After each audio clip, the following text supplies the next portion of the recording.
Very cool. So what are some of like these misconceptions that you found in your media analysis that you that? Well, in the analysis that I did, and I don't know if you want me to give some background on Sure. that analysis, Yeah, but that's amazing. I mean,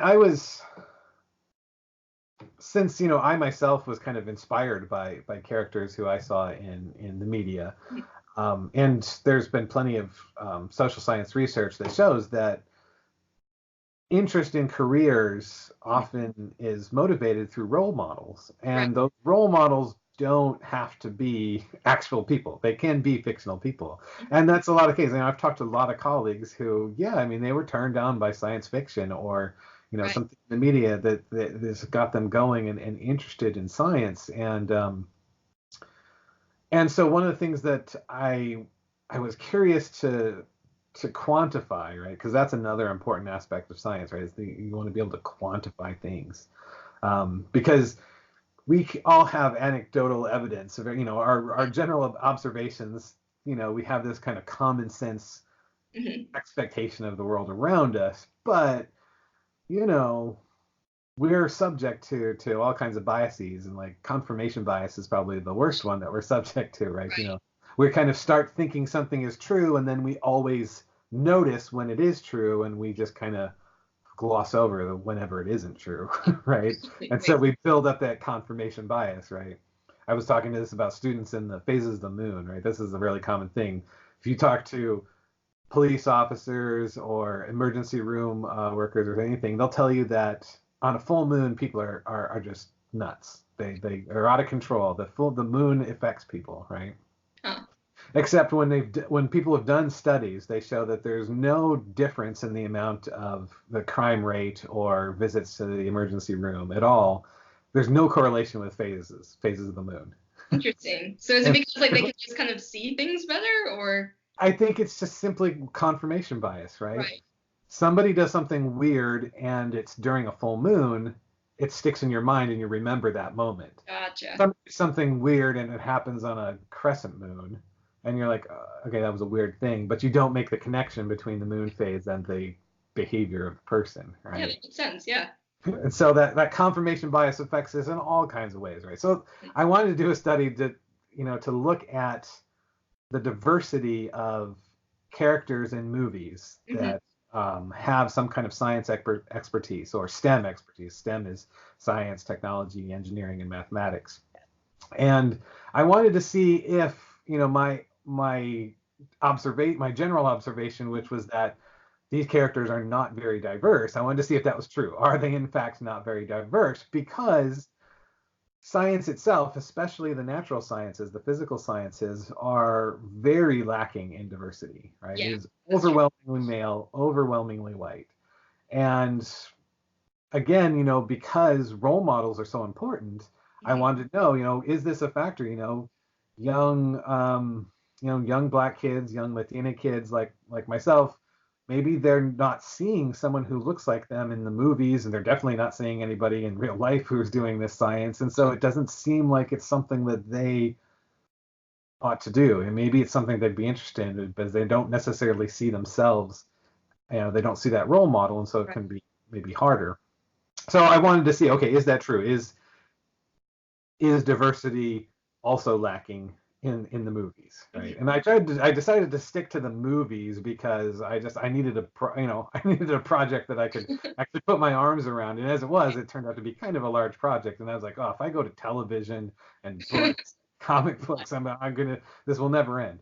So I decided I would just stick with movies, and I wanted to like kind of pick, okay, well, again, there's like thousands of movies put out every year. So, let me stick with popular movies, right? Then I had to define what I meant by popular to myself. I was like, okay. And that turned out, it wasn't totally straightforward, right? Because the first thing you might do is you type popular movies into Google, and it's going to take you to websites that list movies by rank them by their box office take. And, that's problematic because first off, there's just inflation, right? Tickets cost more now than they did 50 years ago or even 10 years ago. And so most of the movies that are at the top of that list of box office earners are from the last 10 years. They're all recent, yeah. because I mean, in fact, there may be fewer people going to the movies nowadays, but because ticket prices are so much higher, those movies that are made and people are seeing are making more money than the ones ever did. And so you got to look for a list that at the very least, adjusts for inflation, right? Right. And so if they adjust for inflation, then you can say, okay, this is more than a measure of how many tickets were sold, right? And that gives you a sense of popularity. It's not. You could go further, and I did find some people who had done further analysis where they tried to also adjust for population density, right? Because that makes it's sense. not quite fair to compare Avengers Endgame to trying to think of a Frankenstein or something like Yeah, that. that makes sense. Back from something from the 30s, because the population, there's a lot more people around seeing movies than there are now than there were in the 1930s. So if you adjust for population, then you might have kind of a per capita measure. And so I did find some people who had done those kind of analyses, but they'd only done that for like the top 20 films, and I wanted to go more than just 20 films. Right. So I did. So I looked at, and one of the things that was interesting because they kind of played around with their analysis, and the top 20 films, in any way you cut it, always kind of came out the same. Maybe the order would switch around, but basically the same 20 films were always in there. And so that was kind of, actually, I thought that was really kind of interesting. Cool. Even though Avatar was really, really popular but modern, it turns out that it was just really, really popular. Right. As Titanic. As was Gone with the Wind, though. Gone with the Wind is like almost always number one in those, those analyses, And people kind of feel like, well, that was like 1930, but it's apparent, everybody saw it in 1930.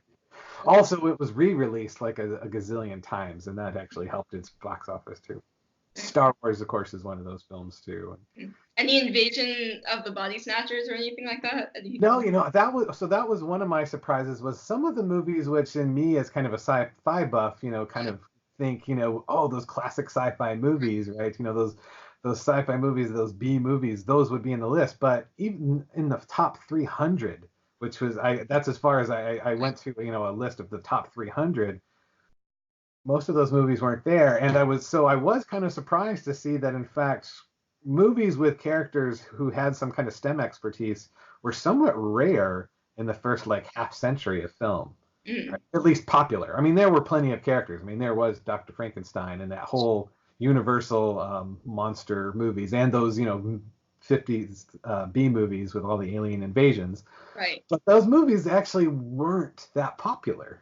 It turns out, like they kind of filtered in later on, over the decades into our collective consciousness, but tons of people didn't go out and watch those movies. Yeah, and it's kind of the rise of geek culture that's happened now too, is that we kind of want to see more people like us, so there's a lot more, like science buffs in films now, I feel.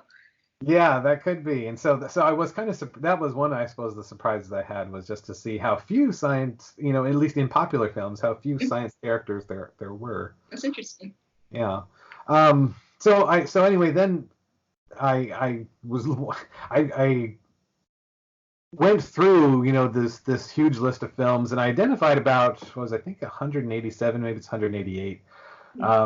I think it's 187 films. So I made the list. I put it on Letterboxd, and I occasionally asked, I let colleagues know that I was working on this, and I'd be like, hey, look at this list and suggest a film if I don't have it there. Because that was something, I decided, okay, yeah, I'm going to do this thing where I'm going to pick films from that list of 300 top grossing films.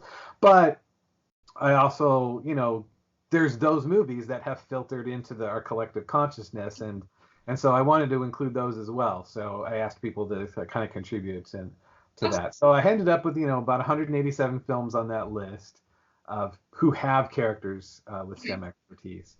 And in going through that, I found over 500 characters that, and so it took a while, right? I'd seen a lot of those movies. I would say I have seen like 90% of these movies. And so for the movies I hadn't seen, I had to either quickly skim them or or like go to their, IMDb page and their Wikipedia page and read a synopsis and who's the characters in the film and who's the cast and what were they.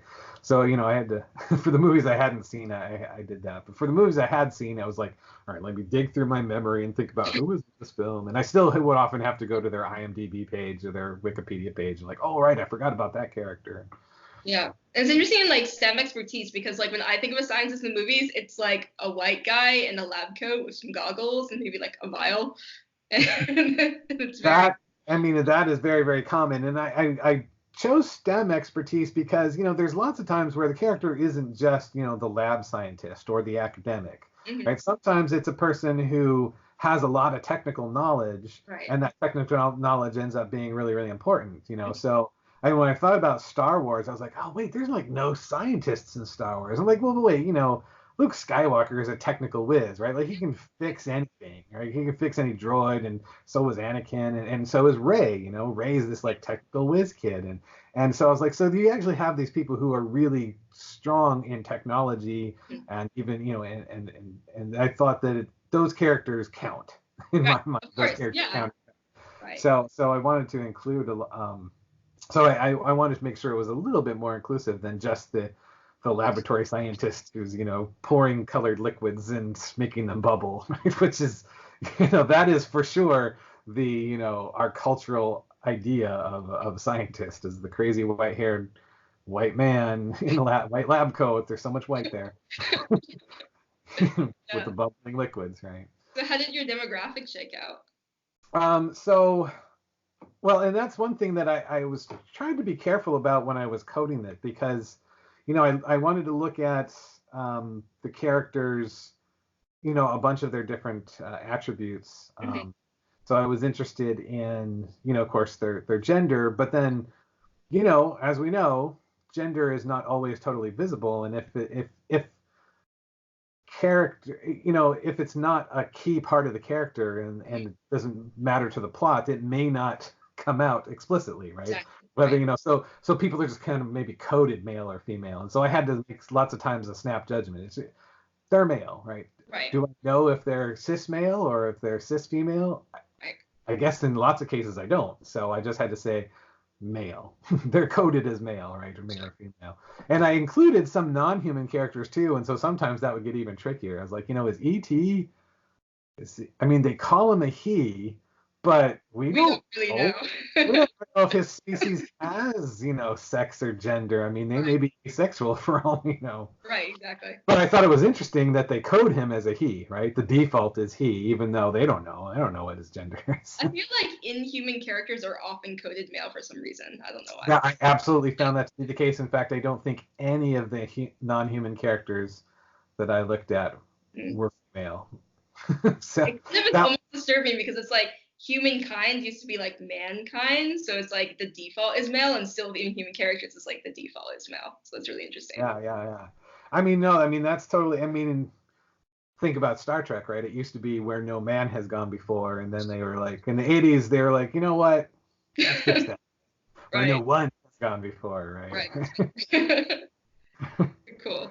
I love the fact that they actually made Captain Kirk the one who corrected it. I don't know if you've seen or remember Star Trek 6. It was kind of a retcon thing they did, but Kirk was doing his final captain's log as captain of the Enterprise, and he uses the mantra of the ship, and he starts it off saying, "We're no man," and then he stops himself and he says, "Where no one has gone before." And we're like, oh, it was Kirk who did it. Kirk's the one who updated it. That's 300 awesome. years too late. So what about like STEM villains? Like who were those mostly? So that was interesting to me too, because one of the things I was curious about was, are STEM characters going to be portrayed as protagonists or antagonists? Right. And because, especially in the early days, when you think about that collective consciousness notion of the mad scientist, they were the mad scientist, right? It was Dr. Frankenstein. And so I wondered, are the scientists usually portrayed as protagonists or antagonists? And I, in fact, found that vast majority of scientists were protagonists. Wow, that's like the opposite of what I would have thought. I know. I kind of would have thought it would go the other way, but no. And I thought that's interesting because I feel like our society often raises scientists up, right, and treats them as a little bit like elevated in our society, which I think is a little bit unfair and kind of and creates one of the misconceptions about, scientists being maybe not quite human, right? There's always this idea about how scientists are a little bit cold and they're too logical and they're not emotional and Right. right they're not quite like the rest of us, Right. right? That's I think a common conception and something that I feel like has often been a trope in film. And the fact that more of them are protagonists maybe even feeds into that a little bit, right? Because they're like, oh, they're so good, the scientists are so good, and then, and then there's the interesting stories about when things go bad, right? Right. Sure. And their passions take them down the wrong path, right? I mean, Dr. Frankenstein wasn't trying to be a monster, but Yeah. he went. Yeah. Yeah, no, it's really interesting. And then in terms of like the like ethnic breakdown, did you see anything interesting? Right. So ethnic breakdown, again, it was one of those things where, and actually I was kind of struck by this. It's pretty much almost never explicit what a person's race or ethnicity is in most of these stories, right? They almost never come out and say who they are, right? In terms of that identity. And of course, race and ethnicity are separate things, but the way that, because they're not explicitly, bringing those out as part of their character, I felt like I had to kind of combine it into one category, race/ethnicity, and I had to just make my own snap judgments based on often simply the actor who's portraying the character, right? It's a black actor, so it's a black character. But one of the things that I noticed is that they really didn't see any different behavior between a black scientist and a white scientist. They were just a black scientist and a white scientist. It's almost like that colorblind attitude that people think, right? Yeah. That as if it doesn't matter, right? Which a lot of people think that we should aspire to. We should aspire to a society where our identity doesn't matter. Except, of course, it does. Of course, identity, it matters. What you interact with the world and how the world interacts with you. So yeah, and I think that's almost kind of like a danger, is that when kids are looking for representation, they're like, okay, yeah, they kind of look like me, but they're not facing any of the struggles that I face, so I can't relate to them. Exactly, right. Yeah. I mean, this may be a black scientist, but at what point in the casting did they decide the scientist was going to be black, right? Or what point in the production, I should say, because if it was at the casting stage, right? If they say, oh, I have this character, and oh, we've got this black actor who we think would be great for it, I feel like that's too late. That's too late in the stage, because that's not a black character. That's a character who happens to be black. Yeah, it's kind of like a lazy way to put diversity in the story. It's like, oh, we don't have to actually think about these issues or incorporate it in a meaningful way. So that Asian actor is pretty cool. Like, let's just bring them up. It's absolutely. I feel like that's something that needs to happen at the writing stage, right? The writer needs to think who this character is and how being a woman or being African American or being Latina affects their worldview and affects them as a character. Right. And write the character from that standpoint. But I definitely did not see that at all, right? I almost never was a person's race or ethnicity a key part of the character who they were. But Latin people were villains a lot. I saw that in your analysis. Yeah, so it's small number statistics. So the thing, of course, so what I haven't mentioned, right, is that my expectations did bear out in the data. Right? Majority of STEM characters across 100 years of film are white, right? Over 80% of the characters are white. And then other races and ethnicities are there at much, much smaller percentages. And like Latina characters are, I think they were 1%. There was 8. There were 8 out of over 500 characters. Really sad. Oh my gosh. There were 8. Right, and so low number statistics, it's hard then to take 8 characters and make too much out of it. Sure. But there was a larger percentage of those Latina characters who were antagonists compared to other races, right? So other races had similar percentages of antagonist to protagonist, but there was a larger percentage of antagonists in the so it might have been, I think maybe it was 6 or something like that. So maybe it was even 4. Maybe it was close to half. I think that's what it was. It was close to half of them were antagonists. Why do you think that was the case? That one of the things that really bugged me is that one of them, Right. Who was a character from a James Bond movie, was, of course, he was a chemist who was, part of the drug thing. Because one of the things that just bugs me in general about the way Latinas are portrayed in the media is that we're just always drug dealers. Like the Breaking Bad effect. Breaking Bad, exactly. Why every single one of them is involved in drugs, and so there's not a single Mexican in Breaking Bad who isn't somehow connected, either their kid or into drugs, or just there's every drugs is part of it. And like, I don't know anybody into and so think about it, I can't think of a single person of like Latin descent who's a protagonist and also a scientist. Yeah, well, I left who were the ones? They're not major characters, and some of them are pretty more recent. There was one in the most recent Jurassic World movie. She's a young woman. She's a little too young, I thought, to be what she was supposed to be. She's like a dinosaur. Yes, she's a vet. Yes, I remember her now. Okay. Yeah, so it was fun. Yeah. And then there was one who starts out as protagonist but then becomes an antagonist, Gina Rodriguez in Annihilation. Right. She starts protagonist, but then she's ends up kind of as an antagonist by the end of her story arc in the film. So it's like, gosh, you can't even keep her for the whole movie. Yeah. So in the face like all these characters like Sue Storm in the Fantastic Four. Oh yeah, you're right. Jessica Yeah. Alba. Right. But of course, that was another one of those key things where it's Jessica Alba, so she's a Latina, but her heritage had absolutely nothing to do with her character, right? So she just happens to be. And they were just like, oh, we want Jessica Alba as Sue Storm, right? And then her brother is Chris Evans, so who knows? The genetics work there. But, maybe it's like a superpower. I don't know. Yeah. So in terms of like in the face of all these challenges and the fact that there isn't a lot of really good representation or at least explicit representation of STEM characters in the media, how do we fix this? Like, how do we promote diverse voices in STEM? Like, I know a lot of it's kind of on the shoulders of Hollywood in terms of writing it into things, but in terms of kind of, for example, like the average person, like how can we try to? Well, I think we, the audience for these films, I mean, it's not like we have no voice. Of course, I mean, most of our voice is basically, our pocketbooks. We vote with our pocketbooks, what we go to see the movie or we don't. But also there's the buzz that we build when we talk about these things, amongst ourselves, and now of course there's the internet and social media. But I feel like, I mean, I should preface that, preface this all by saying it actually is getting better. So one of the things I did look at was how, I decided, okay, let's do a little diversity quotient by basically what fraction of these characters are white men.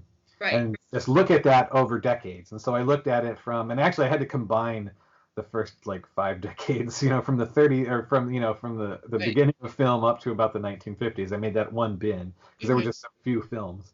Mm-hmm. And then I just looked at, the 60s, the 70s, 80s, 90s, 2000s, and the 2010s, mm-hmm. and said, what fraction of the characters in each of those decades is a white man, and it's steadily declining.